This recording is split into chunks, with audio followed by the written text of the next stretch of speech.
lumabas na yung results ng IELTS exam ko. I hope you also learned from some of the mistakes that I did during my preparation and during my exam day.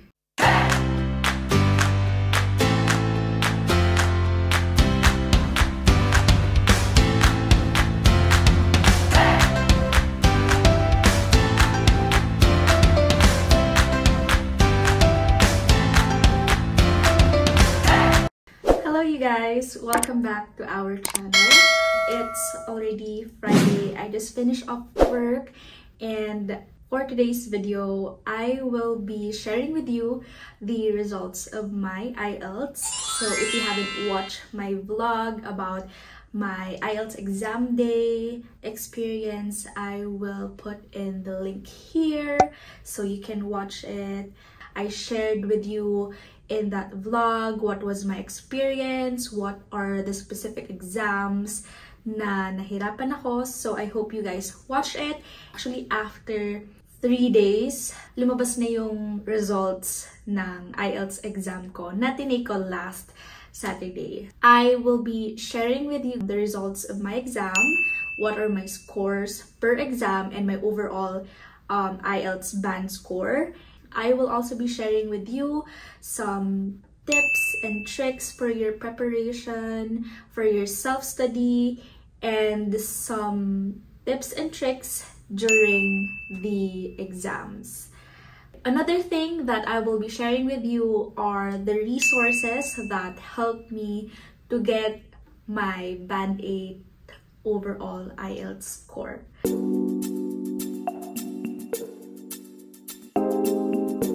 I am not an expert. I didn't get a perfect score. I will just be sharing with you my experience, what are the things that helped me, what are the specific strategies that I did to get my score. Another disclaimer is that I only did self-study. I did not enroll in review centers. I did not pay someone to help me. Again, this is just based on my self-study experience.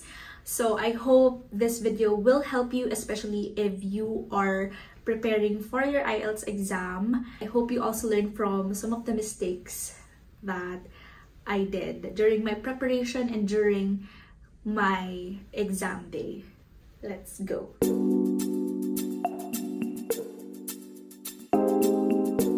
As I've said during my previous vlog, this is my second time to take my IELTS exam.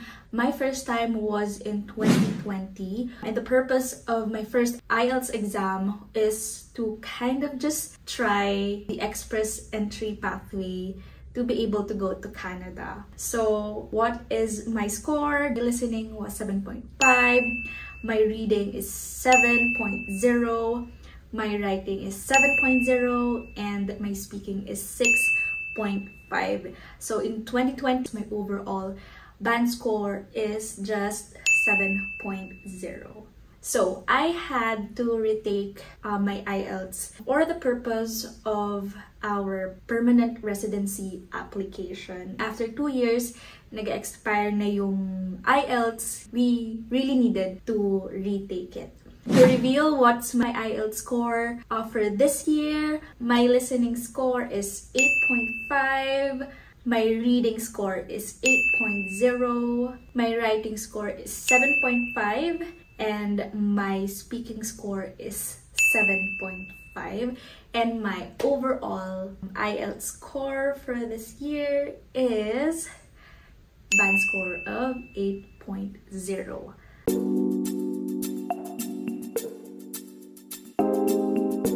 If mapapansin nyo, there are a lot of improvements sa score ko. So there are few factors for that improvements.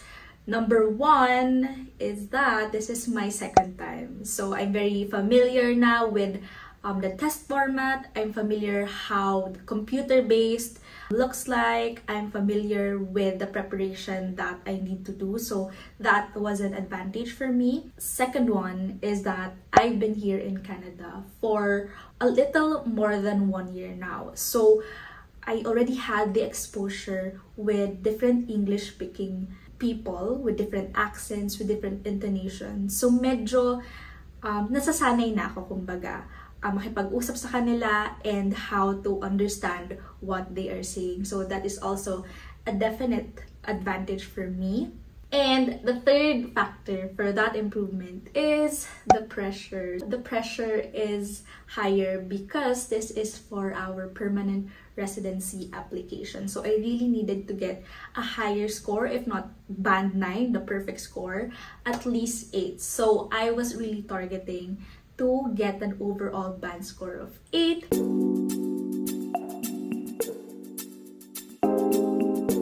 IELTS has two formats in terms of your exam. One is paper-based and the other one is computer-based. In terms of the format, in terms of the question types, in terms of the time allocated for each test parts, and the content is the same for both paper-based and computer-based exams.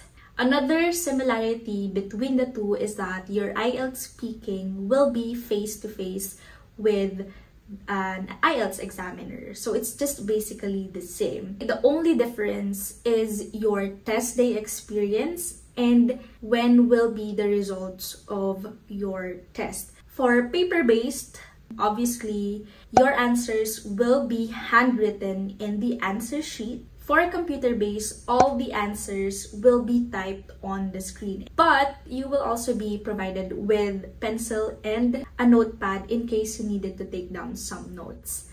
In terms of the results, for a paper-based, your results will be available 13 days after taking the test.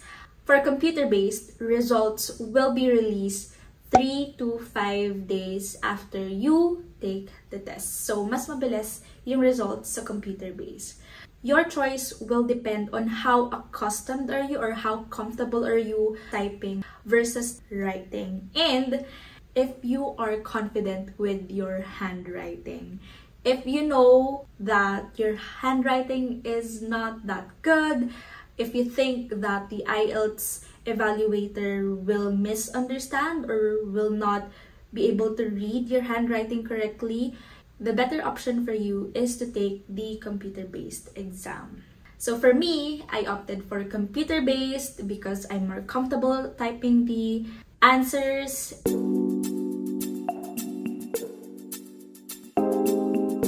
So for my review period, I was able to book my IELTS exam 3 months prior to the exam day.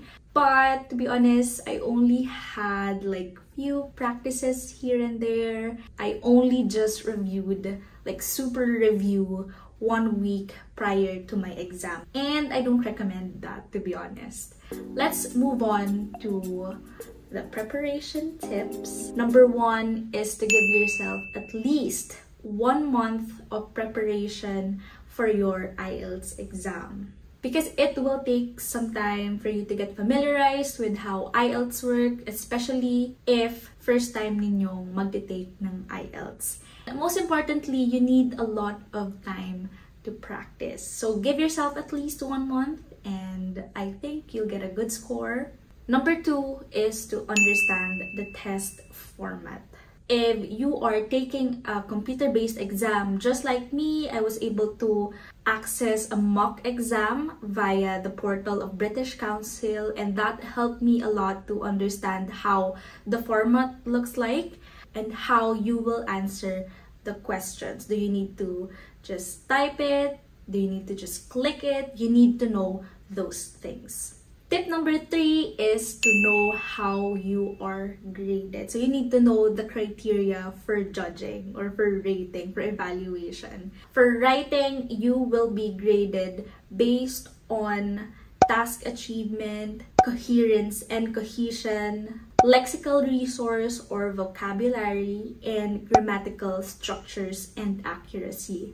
For speaking naman, you are graded based on fluency, on pronunciation, vocabulary, and grammatical structures and accuracy. So those things you need to understand, you need to know, so you know what exactly is to practice and to learn. Tip number 4 for your preparation is to surround yourself with English. In my case, I started watching a lot of English movies and television series and Netflix. You can also watch news in English, because before, when I was not yet preparing for IELTS, I used to watch some Filipino movies, even Korean telenovelas. So if you have at least 1 month to prepare, make sure to watch English movies and series instead. Can also listen to the radio to practice your listening skills. You can read a lot of English articles, some blogs, magazines, newspaper, up to you, as long as the content is in English. Most importantly is to speak in English. Start speaking in English on a daily basis, because that will really enhance your fluency, the pronunciation of the words. You can ask help from your colleagues, from your friends, to kind of just, chat about something in English, because that will really help you a lot. And tip number 5, which is, I think, the most important, is practice, practice, practice. I cannot emphasize this enough. You need to practice. You can practice some sample questions, practice your sample answers, practice writing essays and letters, and try a lot of practice tests online. Now, let's move on to some of the tips and tricks that you can do per exam. These are the things that I did, and I found it really helpful and effective, so I hope these tips will help you as well. Let's start with listening.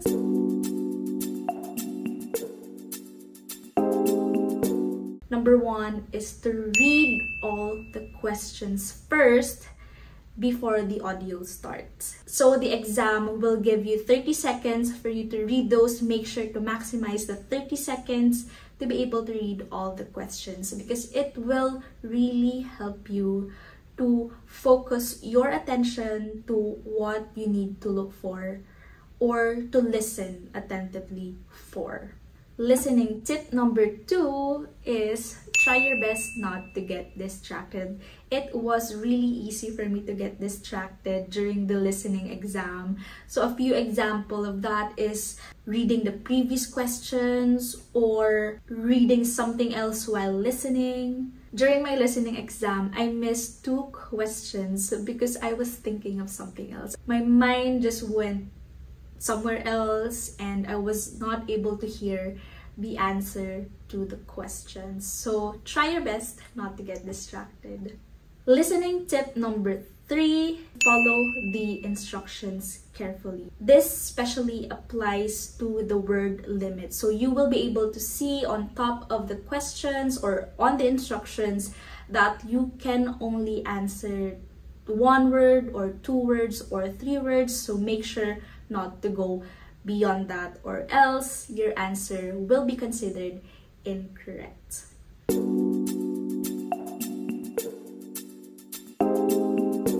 Tip number 1 is very similar to the listening exam, is to read all the questions before reading the article or the reading paragraphs. This will help you to know what exactly to look for.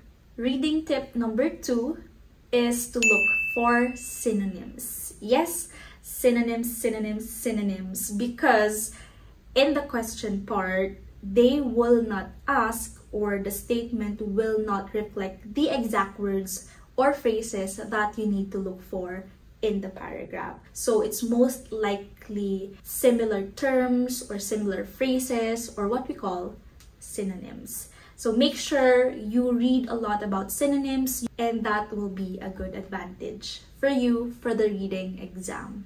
Reading tip number 3, the trickiest part for me during the reading exam is the question type on true, false, and not given. So you will only answer true if the statement in the question is agreeing or sometimes exactly what the paragraph is saying. You will answer false if the statement disagrees or is opposite of what the paragraph is saying. And the not given part, this is the tricky part, you will only answer not given if the paragraph did not mention anything about the statement. And you can't use your knowledge or you can't use your common sense during this part. For example, if your paragraph says that Philippines is a corrupt-free country, so if the question or the statement in the question says, there are no corrupt politicians in the Philippines, so your answer should be true because it is agreeing, or that's kind of the synonym of what the paragraph was saying. If the question says, graft and bribery is a serious problem in the Philippines, the answer should be false because it is the opposite of Philippines being a corrupt-free country. And if the question is, there are laws that are punishing graft and corruption in the Philippines, but if you read the paragraph, there is nothing saying about any laws about corruption in the Philippines, you should answer not given. Even if you know that there is a law about that, you should only be focusing on what the paragraph is telling you and not base it on what you know and what common sense is saying about it.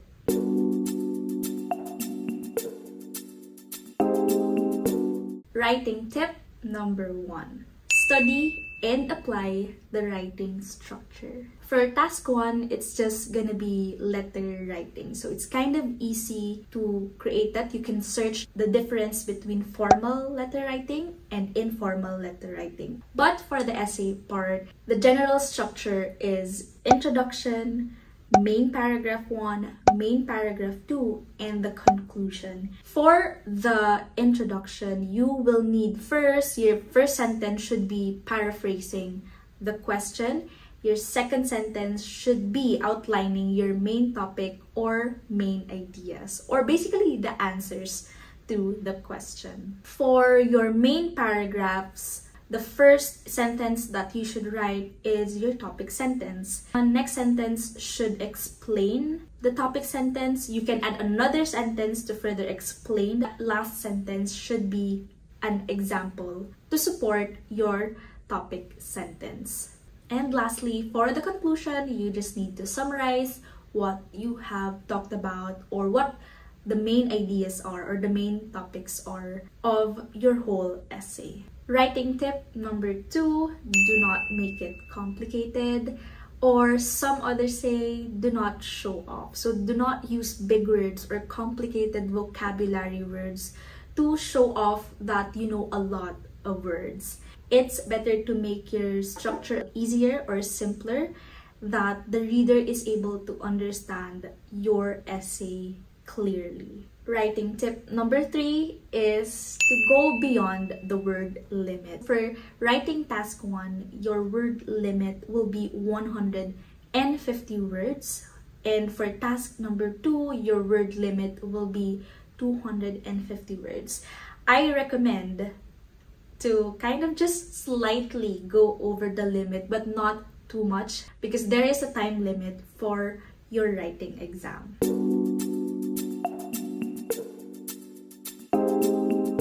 So as you may know, speaking is always my lowest exam score because for me, this is the most challenging part of IELTS. But these tips help me to still prepare and get a good score. Speaking tip number 1 is don't be afraid to ask your examiner if you don't understand the question. Based on my experience, my examiner was a little bit fast in terms of his speaking, so I needed to clarify if I'm understanding the questions correctly. So do not be afraid to do that because you will need to understand the questions to be able to give the correct and proper answer. Tip number 2 is to practice sample questions and answers, but do not memorize your answers. Try to practice with most frequent questions asked during the exams. It will be easier for you to remember your answers, but do not memorize it, because if you do, the examiner will know that your answer is scripted. Speaking tip number 3 is, if you're not familiar with the topic, be honest or lie. Some tips will say that you can lie during your IELTS exam in speaking because honesty is not being graded during this test. So for example, if the question is, what is your favorite color? If in reality your favorite color is black, you can lie and say yellow instead, because you can explain it very well than explaining why black is your favorite color. So it's really up to you. If you can lie and lie well, you can do so. But in my case, I was honest that I was not familiar with some of the topics that was chosen for my speaking test. My examiner asked me about sports, and he specifically asked if I like billiards, but in reality, I'm not really familiar with how billiard works, so that is what I told him. And he asked me some follow-up questions relating to the other sports that I am familiar with, which is basketball and volleyball. So I think that helped me to switch the question to something that I am familiar with. But then again, it's up to you based on your skills. If you want to be honest, do that. If you can lie and be able to pull it off, then go for it.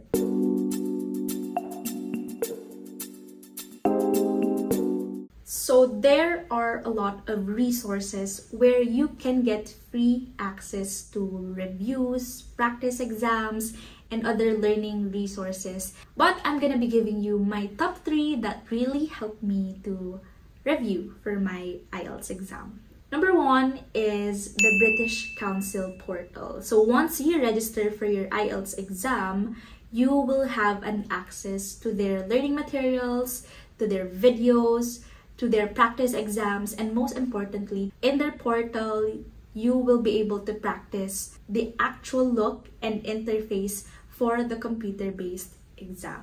Number 2 of what really helped me is the IELTS Advantage website. So this is not sponsored for your information, but it really helped me to get some tips, some strategies. They also have videos where you can watch some of their sample answers, sample questions, the feedback of their mentors or instructors. So that was really helpful for me. And the most important thing is it is free, so you do not need to pay for it. And lastly, obviously, I watch a lot of YouTube videos since you are here right now. I think this is something that will also work for you. YouTube has a lot of video contents on IELTS review, IELTS sample answers and questions, and a lot of practice tests. So go for it. So that is it for me today. I hope this video helped you. If you have questions related to IELTS or related to this video, just put it in the comments section. I will try my best to answer your questions. And that is it for me. Thank you guys for watching. Don't forget to like, share, and subscribe. Have a great day.